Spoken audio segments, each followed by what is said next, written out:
രാജ്യത്ത് കോവിഡ് രോഗികളുടെ എണ്ണം വർദ്ധിക്കുന്ന സാഹചര്യത്തിൽ സംസ്ഥാനങ്ങളോട് റിപ്പോർട്ട് തേടി കേന്ദ്ര ആരോഗ്യ മന്ത്രാലയം. സംസ്ഥാനങ്ങളിലെ സാഹചര്യവും അടിസ്ഥാന സൗകര്യങ്ങളും വിലയിരുത്തി റിപ്പോർട്ട് നൽകാനാണ് നിർദ്ദേശം. 24 മണിക്കൂറിനിടെ 7 കോവിഡ് മരണങ്ങൾ രാജ്യത്ത് റിപ്പോർട്ട് ചെയ്തു. രാജ്യത്ത് ഇതുവരെ 2710 കോവിഡ് കേസുകൾ റിപ്പോർട്ട് ചെയ്തുവെന്നാണ് കേന്ദ്ര ആരോഗ്യ മന്ത്രാലയത്തിന്റെ കണക്ക്. ഏറ്റവും അധികം കോവിഡ് പരിശോധന നടത്തുന്ന കേരളത്തിൽ 1147 കേസുകൾ റിപ്പോർട്ട് ചെയ്തു. മഹാരാഷ്ട്രയിൽ 427, ദില്ലിയിൽ 294 എന്നിങ്ങനെയാണ് കോവിഡ് കേസുകൾ. കഴിഞ്ഞ 24 മണിക്കൂറിനുള്ളിൽ 7 കോവിഡ് മരണങ്ങളും റിപ്പോർട്ട് ചെയ്തിട്ടുണ്ട്.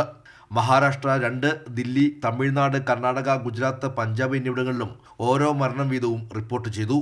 ഈ വർഷം ഇതുവരെ 22 കോവിഡ് മരണങ്ങൾ ഉണ്ടായതായും സ്ഥിരീകരിച്ചു. കോവിഡ് ബാധിതരുടെ എണ്ണം വർദ്ധിച്ച സാഹചര്യത്തിൽ സംസ്ഥാനങ്ങളോട് കേന്ദ്ര ആരോഗ്യ മന്ത്രാലയം റിപ്പോർട്ട് തേടി. സംസ്ഥാനങ്ങളിലെ സാഹചര്യവും അടിസ്ഥാന സൗകര്യങ്ങളും വിലയിരുത്തി ജൂൺ 2-നകം റിപ്പോർട്ട് നൽകാനാണ് നിർദ്ദേശം.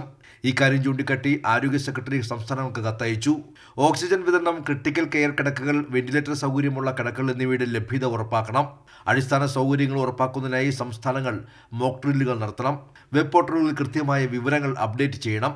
ജില്ലാ താലൂക്ക് തലങ്ങളിലെ ആശുപത്രികളിൽ തയ്യാറെടുപ്പുകൾ, പരിശോധനാ മരുന്നുകൾ, PPE കിറ്റുകൾ, ഐസൊലേഷൻ സൗകര്യം, ഓക്സിജൻ ലഭ്യത, വെന്റിലേറ്റർ കിടക്കകൾ എന്നിവയുടെ ലഭ്യത ഉറപ്പാക്കാനും നിർദ്ദേശം നൽകി. കൈരളി ന്യൂസ്, ദില്ലി.